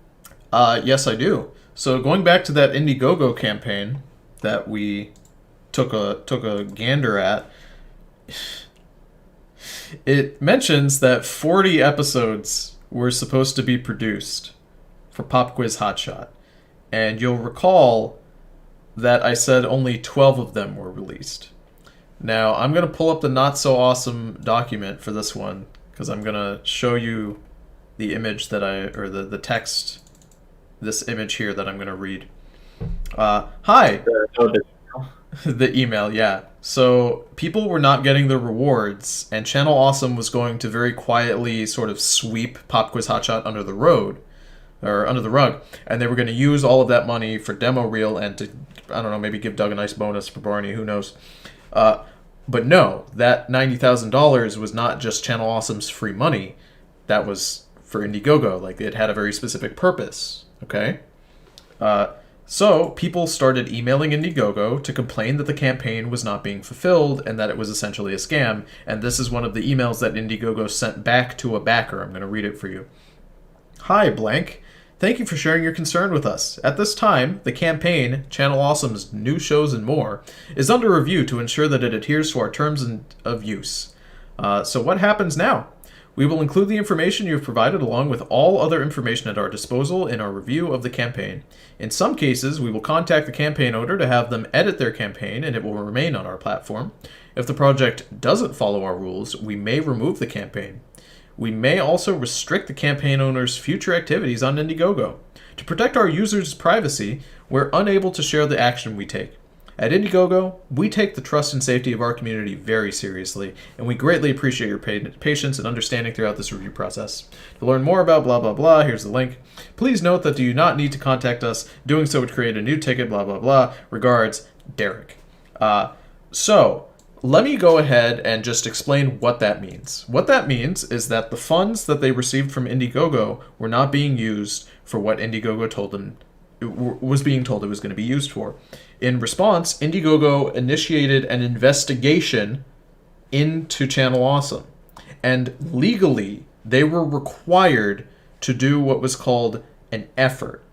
Obviously, an Indiegogo campaign or a Kickstarter cannot sometimes always give 100% of what they promise, but they have to try. And releasing a pilot is not trying. They needed to produce a percentage of what they initially promised, or the funds would have been taken back, they would have been sued, it would have been a big thing. So they produced 12 episodes because they were legally required to do so. Which I think is hilarious. Did you talk about Doug's reaction when the Indiegogo and the pilot didn't do well? I did not. Would you like to give a brief description, B-Roy, as we watch this intro? Before we go into this, I would like to say, when you produce a pilot of something, Stefan, describe to me what is a pilot supposed to represent, and like what's it going to be? You know, what is a pilot? I would say a pilot's got to give you, just a slice of what it's going to be. Like here's what we're gonna refine, but here are the elements we have. Here are the pieces that we want to put together. That's what I would say. I think you hit the nail on the head when you said the elements part. You really got to have the main components down. Yeah, because the host changing from Doug to Brad, like that's fine, But when you look at something like Johnny Quasar, the progenitor to Jimmy Neutron, like the basis is there. Like the design is pretty similar. The idea of the boy genius is there. Goddard is there. The main elements of Jimmy Neutron are there. When you look at the pilot for like Fairly Odd Parents, everything is there, right? Like you watch it and you're like, the finished product. Usually, what happens between a pilot and a finished product is that capital is injected into the product, and the final product is an enhanced, nicer, more expensive, prettier version of what you saw in the pilot. Keeping that in mind, they made the pilot, and they have their $90,000. So, what are they going to do with it? What are they going to... they got to get cameras, they got to update the set, maybe get some better microphones that work. I will go back to the audio, I promise. But I just want you to keep in mind what a pilot is, which is what we just watched, and what a finished product you would expect to see based on that pilot. So let's go ahead and dive into this. Thank God it's only 20 minutes and not 30. ready, Ryan? Are you ready, Tom? Go! Ooh, whoa. Oh god, it's doing it again. Are you ready? Are you ready? Oh god, it's asking me to join my Oh god. join my refresh? own room. Off of Batman. Are you ready, Ryan? There. I think we're good. Yeah. Yeah. Are you ready, Tom? Please do not break again. Go! Get the bat nipples off of Batman. Remember, just 2 at a time. They are very delicate nipples. George Clooney especially, oh, he seems to like that. He has a nice little smile there.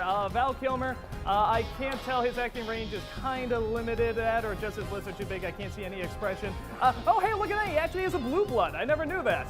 We are actually going to take those nipples and give them to Joel Schumacher in his bed in the middle of the night. I don't know if that'd be a nightmare or a dream come true for him. Now, why does he have one on his shoulder? Why would Schumacher do that? You know, I don't want to know the answer to that. I do not want to know the answer to that. Do we have a winner? We have There's a music winner, this Tom, time. everybody. They got music. They stepped it up. Well done. Bag 'em. That's right. That's the way we do things here at Pop Quiz Hot Shot. They said it. I'm the Nostalgia Critic, and ever since I was a child, I always wanted to play games quoting movies and TV with my friends. The only problem was, I had no friends.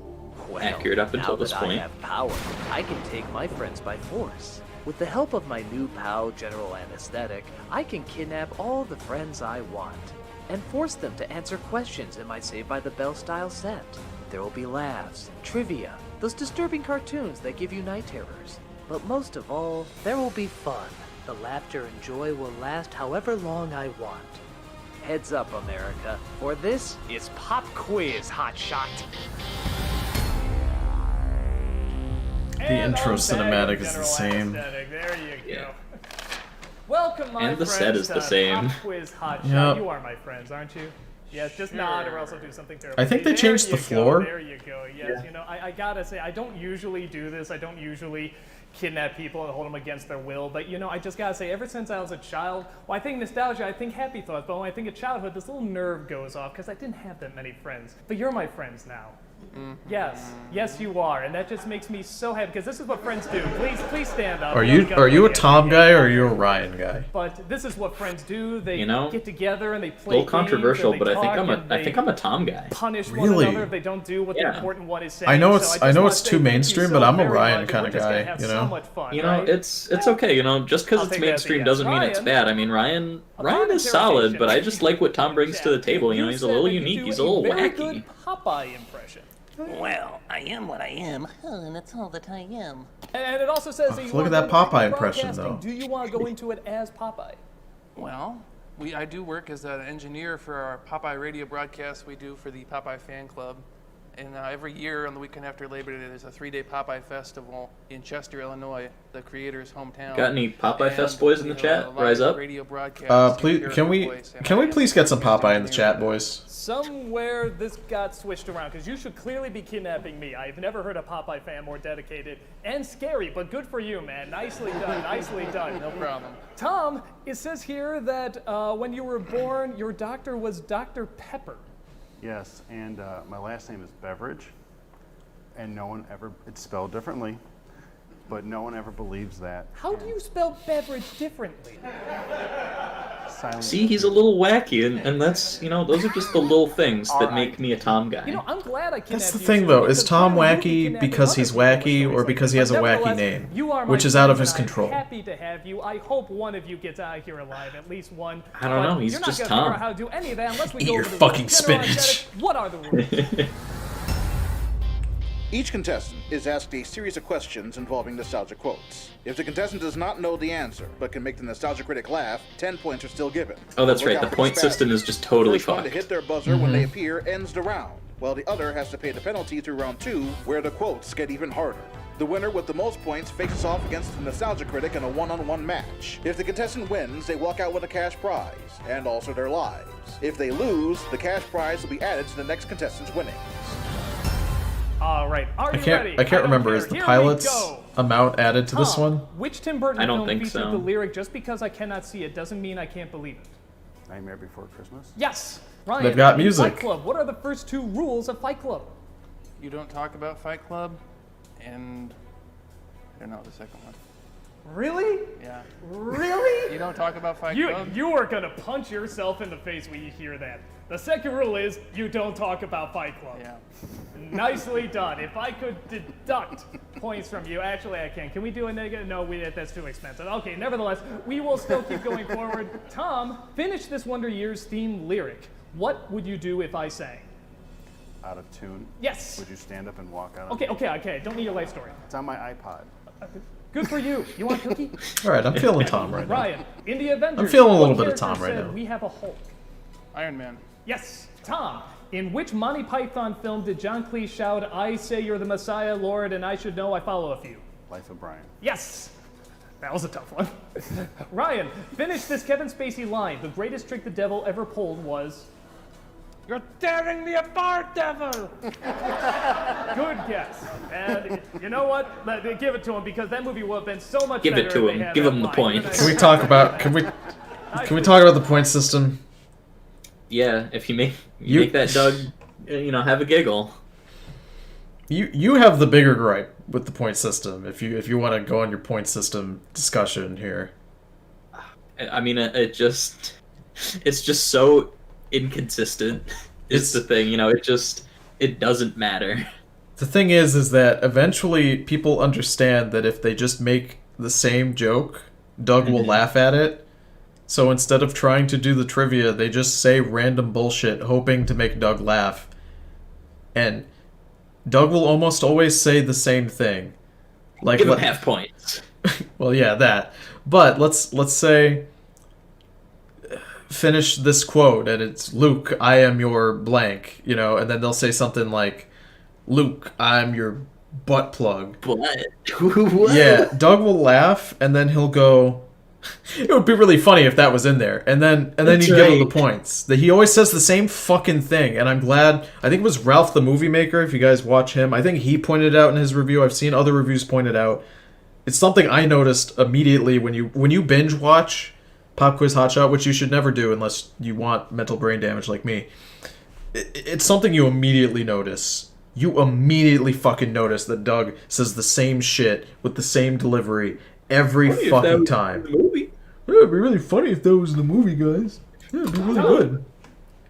Tom, in the movie There we go. Frozen, what does Elsa say at the end of the song Let It Go?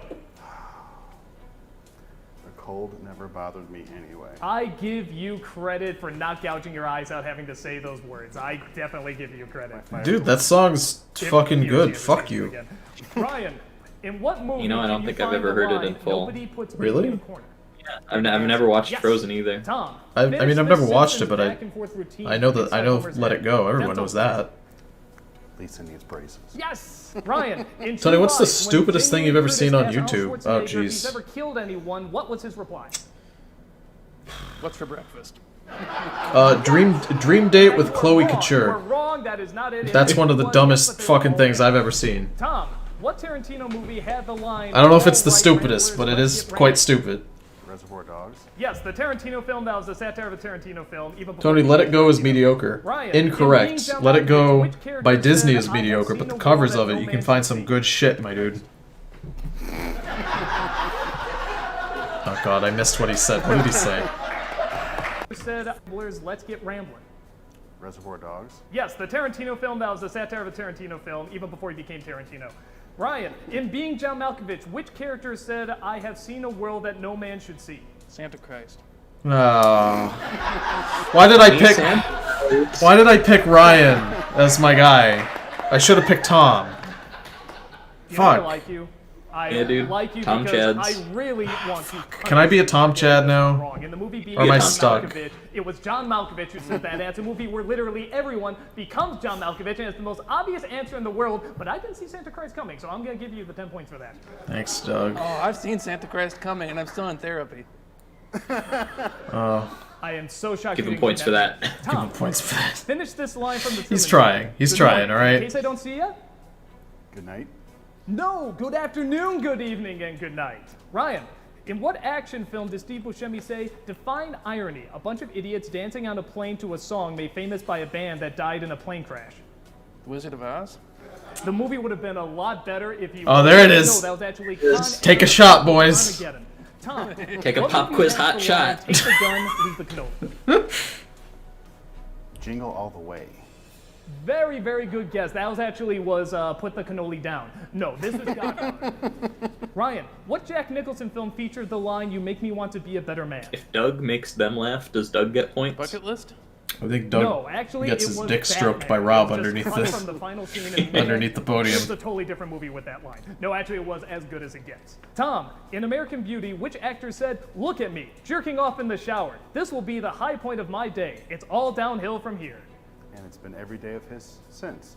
Kevin Spacey. Wow, a lot of Kevin Spacey hate from you, man. I Not really, I him. love the guy. Oh, Good you actor. do like him? Oh, yeah. Then why would you say that about Kevin Spacey? Because it's true. Oh, this was before. Oh, this was before the Kevin Spacey. Oh no. So good. Oh, it aged really No, I well. don't like him. Ryan, finish this Will Smith line from Men in Black. You know what the difference is between you and me? I make this. You make me want to scream. Again, a very different movie if you would have said that, but no. Wouldn't it be Actually, funny I if make that this was in the look good. movie, though? Wouldn't that be funny if you took a shot, boys? If you took a pop quiz hot pot shot? Yes. Jesus Christ. There they are. Okay, that was, of course, the spaz attack. You wouldn't know that because this is the first episode, but nevertheless, that is what it is. And Tom appears has avoided the spaz attack by hitting the buzzer. Well done. Because of that, Ryan, you must pay the penalty. It is a penalty of my choice, and I say you have to dress up and talk like Popeye for round 2. Well, just like every other day then. The amount of fear you're filling me with. That was good. While you get into costume, Yeah. Tom, you get to watch our spazzy cartoon. Ryan's trying. Oh. Joseph, what are you doing? Martha, I swear, it's not what you think. Oh, rotten hell, you little man whore! Funny joke. Whoa, that was harsh. I don't know if I want to say this, Haha. but we are back and we find we're at the beginning of round 2. Lol, where so Ryan is now in random. his penalty costume. All right. They're cool cartoon characters, but they were violent. Nonetheless, I think it'll work. I'm back on Team Ryan. And we are beginning round 2. Round 2. I want to be a Ryan Chad again. So you're gonna have to up the Popeye voice even more to appease me. Well, I think I can do that. Oh, it shouldn't be a problem, young fella. You do kind of like a Popeye, like you're hitting on me a little bit, which God, I want Farad to hit on me. Honestly. This is round 2 of Pop Quiz Hot I want Shot. him to Here hit we me over go. the head with that shotgun and end my Name the life. Star Wars character who said, "It's an older code, sir, but it checks out." Obi-Wan Kenobi? No, it's actually Admiral Piet. And I just like the fact that somebody decided, hey, you know what this character's name should be? Piet. Tom, in Monty Python and the Holy Grail, Brother Maynard says of the holy hand grenade, and the number of the counting shall be what? 3. Very good. Ryan, the line "Nobody's perfect" was spoken to Jack Tom Lemmon is at just the end of what crushing 1959 Ryan. comedy classic? Some might get hot. Well, He's the way getting it says, I easier would say questions that's just kind of hard to sometimes. say, but yes, you were also That correct. Admiral Piet question Tom, was a little finish this hard. line from Dr. Strangelove. Gentlemen, you can't fight in here. This is the war room. Very good. Ryan, in what movie did a kid on a bike repeatedly say, "I want my $2"? Sophie's Choice? Close. Similar idea is called Better Off Dead. Tom, name the Christopher Nolan film that had the line, "I can't remember to forget you." I was going to say The Prestige, but I'm not sure if that's funny or true. And it's not a Christopher Nolan film, so to that. Yeah, it is. What? Here we go. Let me try that. Ah, there it is. Oh, yeah. There it is. Two here, okay? Okay? I'll go. I'll go. There's a man with a gun right next to you right now. Don't you I'm forget married. that. I got nothing else to live for. Haha, funny boomer joke. Give him the 10 points just based on that, because you know. I know I said I would. His wife's gonna kill him. Give him That the airs, points. I probably been killed. Ryan, what Steven Spielberg movie had? I know I said I wouldn't make fun of the contestants, but I'm gonna make fun of a boomer joke when I see it. Come on. Taking them away. Batman Begins. The classic Steven Spielberg. But you know what? Yeah, give him the point for that. I just love confusing Christopher Nolan and Steven Spielberg. They're just so similar. It's understandable for getting that one. It's from Kingdom of the Crystal Doll, so it is not surprising at all. Tom, what British actor said, "Life is pain, princess"? Anyone else is trying to sell you something, and that is You got the line. Who's the actor? Carrie Ellis. What? Okay, let's go over this together. Okay. What British actor said, "Life is pain, princess"? Carrie Ellis. Nicely done, nicely done. I haven't taken your eyes yet. Ryan, I don't- what early Zucker Brothers film had the Ugh. line, "This is not a charade, we need total concentration"? The Kentucky Fried Movie? Yes! Oh my god, how do you know that movie? Let me give you a hug. That's just amazing. I love God, that film. I a love hug from that Doug. film. Can you imagine? Actually, you know what? I did get a hug from Doug. I made my wife watch Did the you? JFK game in that. You Yeah. said it first. Tom, what So, com- funny story. Like many years ago, probably like a decade at this point, I was at a convention before I even knew Tony, and I was dressed as Bart Collins from the 5,000 Fingers of Dr. T, which is my favorite movie. Oh, I've seen your Dr. T hat. Yeah. Oh, yeah. Well, I wore it at college too. And I went up to Doug because I was really into Nostalgia Critic in like 2010 or whatever, 2011. And Doug saw me, in the line, and he was like, "Oh man, I love that movie too. I want to take a picture with you." And he like gave me a hug and he took a picture. That got lost to time, unfortunately. That is unfortunate. I wish I had that picture of young me with a hand on my hat, hugging Doug. How old were you? Okay, so if it was 2010, I might have been like 13 or 14. Yeah, that checks out. Yeah. That's young. That's a young Stefan, with a younger Doug with slightly more hair. Hairier Doug. How'd you- I like my Doug's hairy, Stefan, how did you not get infected of cringe? See, that's the trick. When I you're- was already infected. Yeah, when you're 13 or 14, you're already cringe. There's no way around it. Oh, I was cringe, all right.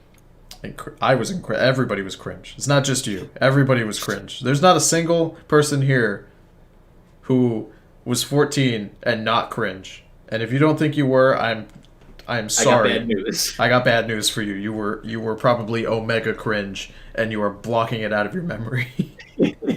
All right, we're gonna skip all the way to the end. goes up against me. Ooh, here we go. If you would like to be a contestant on Pop Quiz Hotshot and live in the Chicagoland area, send a video via YouTube stating your name, age, Send and Doug why a you think picture of you your would be a good butt for contestant. bum reviews. I should do bum reviews as a thing. I should just steal Doug's character and do bum reviews on OnlyFans. Welcome back to Pop Quiz Hotshot. Oh, Tom, Farad. congratulations. You'll be battling against a Nostalgia Critic on our final round. I'll be reading off 7 questions. Doug. Imagine being Whoever 2 answers feet the from most Doug questions and him correctly will making win the Doug game. faces. Whoever doesn't, I don't want to. Tom, if you win, But you get to be you'll able closer get to Farad. this. A new car You do. model that you can build yourself, all assembly required, as well as $100 in cash, and of course, you're live. Very good. Today's theme is Star Wars quotes. I'll be reading off the quotes, and you will identify the character. I like Farad's I'll start voice. with you, Tom. Yeah. His Farad delivery has is a good. voice. In my experience, there is no such thing as luck. Han Solo. Incorrect. Critic, you want another target, a military target? Name the system. Peter Cushing. That's incorrect. Tom, Yoda. You seek Yoda. Yoda. Correct. Critic, I've been waiting for you, Obi-Wan. We meet again at last. Darth Vader. Correct. Tom, this deal is getting worse all the time. Lando Calrissian. Correct. Critic, now, young Skywalker, you will die. The Emperor. Correct. Tom, many Bothans died to bring us this information. Mon Mothma. Correct. Critic, it's a trap.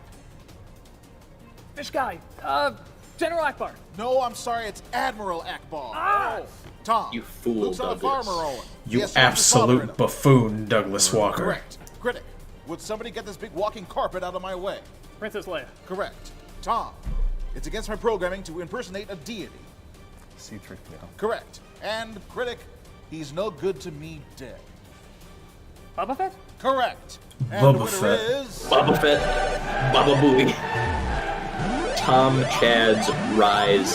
Nicely done, Tom. Nicely done. You walk out of here You win with this your time. wife, but on the plus side, I don't have to see your wife tonight, so I don't know how long it's going to last. And I would say don't tell anyone in the police, but on the plus side, I think the police are going to be looking for you soon anyway. We are now friends forever and ever and ever, and I will find you if you tell anybody about this. Nevertheless, we will see you next time on Pop Quiz Hotshot. Sure will, Doug. Boy, we You had sure a lot will. of fun here today, didn't we, General Anesthetic? Developed by. Yeah, you know, I always find... By Mike Mashad. Is that what it We will said? see you next time on Pop Quiz Hotshot. Did that say Mike Mashad on it? I didn't see the credit. Yeah, Mike Mashad. God, his name is first. Look at that font. What the fuck font choice is that? Oh god, it looks for me, this is on the same level as Comic Sans. This is really bad. This is really bad. Douglas Sans from Douglas Undertale. Oh, so that was Pop Quiz Hotshot, boys. We're definitely... I'm feeling hot. I'm feeling hot, and I'm feeling popped. Who is Mike again? Would you like to give them the rundown on Mike Mashad? Good old Mikey Mashad is he was one of the original like founders and producers, you know, bringing the money to the table for Channel Awesome, right? Mm-hmm. So Mike, and he's like a dude bro, yeah, and a huge dick. He is a yes. He was like making sexual advances on employees. He was being very mean and playing favorites. Mm-hmm. Just a bad fella. I'm just gonna put my end screen on. Oh, you know what? Hold on. I know what I'm gonna put on the screen. I got this, boys. Let me give you a rundown on Mike Mashad as I put this on the screen for you guys to observe for funsies. So Mike Mashad, as Stefan mentioned, was one of the original producers. He's actually technically the founder of Channel Awesome, I guess you could say. He owns the Nostalgia Critic. In case you guys are wondering... Yeah, Doug does not own the Nostalgia Critic. Mike does. Mike does. Mike Mashad owns the majority control of Channel Awesome and the majority control over the Nostalgia Critic character and basically anything Channel Awesome related. Mike Mashad is a huge piece of shit. He originally actually was handling the website. I don't know if he does anymore, but he probably still does just to save money. He handled everything related to the websites.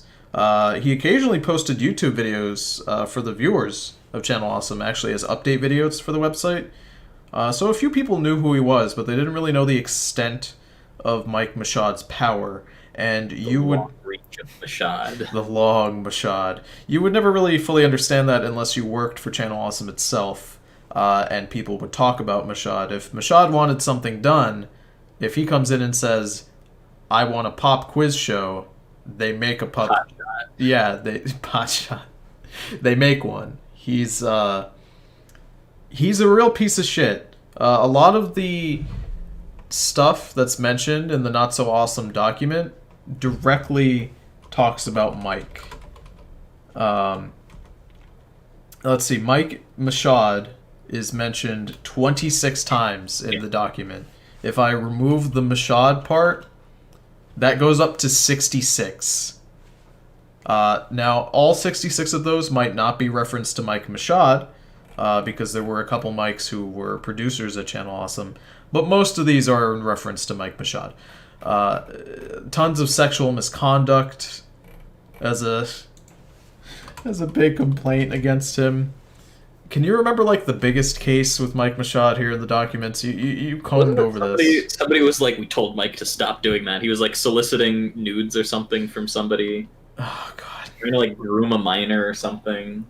There was grooming of minors. Let me look up the word grooming. Here we go. Oh, Jesus, I found it. Okay. This is from an anonymous... Okay, the following story is from an anonymous contributor we are calling Jane Doe, recounting the story of a former producer who had... Oh, no. This isn't Mike Mashad. This is in reference to Duwario. Oh, yeah. Yeah, the grooming was Duwario, though I would believe that Mike Mashad also participated. The document is just so long, and this Chill Vibes was to talk about Pop Quiz Hotshot as opposed to the document itself. There's just so much in this fucking document. It's already, I mean, it's been talked to death online, but yeah, of course it's always nice to bring it back up just so people fucking remember that this is a thing. Oh, yeah. It is worth remembering. It is absolutely fucking horrifying. We remember it, but not so you don't have to. So you can too. We remember it so you can too. Jesus. I'd be really sad if he ended up at the bottom of Lake Erie with 2 cement shoes and a knife in his back. Yeah, let me tell you, I'd be really sad if that happened to Jew Wario. Such a nice guy. Fucking rapey ass motherfucker. Yeah, Mike Machad is a huge problem. Maybe I should make a Chill Vibes just talking about Mike Machad. Maybe if I could Mike Vibes only, shine a little bit of a light on him as a person. He is really where most of the complaints related to Channel Awesome come from. Rob as well. Rob is a huge piece of shit and treats everyone extremely poorly. Doug is interesting because Doug, the way he's discussed in this document, he is either incredibly manipulative or he's so dumb that you question how he is even where he is today. Yeah. Like, how does he go outside without a handler? Levels of mentally retarded. It's insane. It's just, Rob is a weenie. Yeah, Rob is a weenie. I'm going to go on record now. If you're asking me, someone asked me what's my opinion on Nostalgia Critic. I talked about the Nostalgia Critic show as a character. When I think of Doug Walker, I don't think about an intelligent man. I think of a man who saw a market on the internet that was growing, struck that market when the iron was red hot, got incredibly lucky, and has been riding on that for his entire career. And through sheer luck, he has been allowed to maintain that. And the goodwill of others. Through luck and the goodwill of others. What do you think, Stefan? What would you describe? No, I completely agree. He's just stumbling along, doing his thing, and it's worked for him, and so he's comfortable doing it, so he's just not going to change. And it's been that way for a decade. Yep. And until people stop watching Doug and stop giving him attention and money, it's just going to be that way forever. Now, I'm sure there are people who watch Doug and they love his content, but I don't. And when I think of Doug, I am absolutely soured by the stuff in the Not So Awesome document and other stuff that people have talked about him. And it's really a bummer. And I don't believe in cancel culture for the most part. I think sometimes it's appropriate. Obviously, if someone is actively grooming children or something, obviously they need to be canceled. I mean, Doug needs to be banned like that guy that said the 70s sucked. Hashtag banned from chat. Yeah, no, it's just that. Oh shit! I forgot. I gotta put he back on the screen so you guys can see him stumble by. Yeah, no, I mean, Doug, I just don't really think is worth your time. I think Doug made content that at the time when he first started was like new and fresh relatively. Only really James was doing it at the time and James's bootleg, but nobody was really doing it with movies. But I mean, there's so many people you could be watching right now, Yeah. Like, Stefan or I could give you like 5 YouTubers off the top of our head that you could be watching that talk about movies and shit better than Doug, Give him a recommendation. What do you got? Oh, movies and TV shows. I mean, obviously you mentioned Ralph the Movie Maker earlier. He's a darling, of course. I mean, there's I Hate Everything. Yeah. He talks about movies. He does a good job. There's just so much better content, And this is it's really a bummer. I mean, it's one of the reasons I talk about it often. I just do this as a hobby. I don't really give a shit if I'm popular or not. I just do this for funsies. But obviously, I don't put a lot of effort into what I do. I come up here, I do live streams with very minimal editing, if editing at all. I just do this for fun. I don't really care about becoming popular. And the content I just put out is just to put it out there for funsies. But that's a thing that you could do in 2007. But you can't do it now. And Doug's thing, like Stefan said, he's been doing it for a decade. And production has caught up. You know, other people are putting in a lot of fucking work, and Doug isn't. And I was gonna say, yeah, the stuff that cringe Nene Baby Stefan watched, completely different from what adult cringe Stefan watches now. But Doug has remained the same. Right, and I would even go as far as to say is that cringe Nene Baby 13-year-olds now don't watch Doug. They're watching like Team 10. They're watching Brent Rivera and Lele Pons. They don't give a shit about Doug. Like Doug is a lot like World of Warcraft, where he's not pulling in new subscribers. He's hanging on to what he's got. He's got those Doug whales, Yeah, he's got those Doug whales, and when those Doug whales die, what's gonna happen to Doug? That's what I'm super curious about. Super interested in that. I mean, I think there's something respectable about someone who has done the same thing since their inception with like very little changes. Like James still does the same thing. AVGN is still the same for the most part. It's mellowed out, like he's not as angry, right? But like the structure of AVGN and the quality of like what he's producing, even if like the writing isn't as good because he's not really doing the writing, he's still doing the same thing and he's doing just fine. But like Doug started with Dookie quality and maintains the Dookie quality. Yeah, I do. It is kind of sad though. We were just harping on him for not changing, but the second he tried to step out of the box and do demo reel, he just got punched right back into that box. Yeah, that is a bit of a shame. Doug wanted to do demo reel as his big, this is my passion project after Nostalgia Critic. I don't want to do Nostalgia Critic anymore.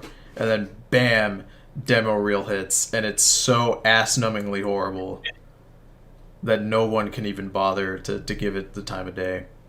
And rightfully so. Demo reel it does have Malcolm, to be fair. That's true. Demo reel does have Malcolm, but it also does have the Supervillain Shuffle, which just as a send-off, I'm gonna play the Supervillain Shuffle for you. I play the Supervillain Shuffle every night to go to bed, frankly. Oh God. You know what? I'm gonna put this on Watch Together so that Stefan can experience this as well. Give me 1 second here, boys, and we'll get this squared away. God, the fuck Shuffle away. Shuffle me, daddy. The Supervillain Shuffle. That's the kind of quality you could. We're not Supervillain. Oh fuck. Oh, Malcolm, you are. You are, Malcolm. You will do the Supervillain Shuffle. You will dance, monkey. It is non-negotiable. I like that it says Supervillain Shuffle with comments and ratings allowed.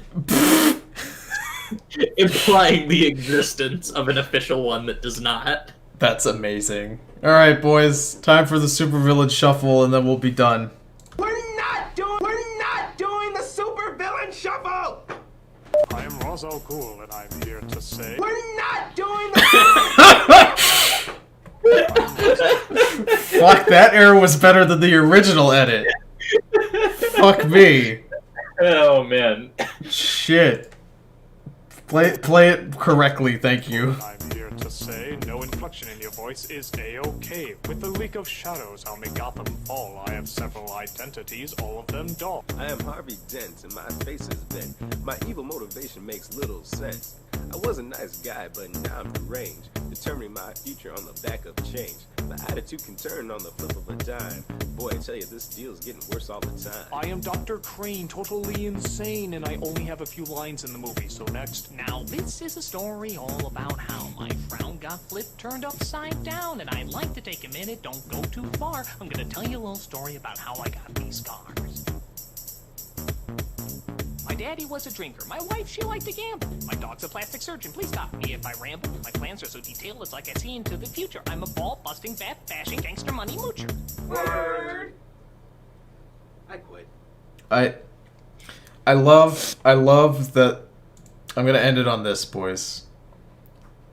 That Doug dubs over every single thing besides the Harvey Dent lines, and none of it matches Malcolm's mouth. Oh, believe me, I keep my eyes glued to Malcolm's mouth. I want to steal a kiss from Malcolm. Alright, you got a send off for our boys after this fucking disgusting pile of garbage we endured. Just that was a trip. That, you know, this really was a pop quiz hotshot. I agree. Also, the 70s is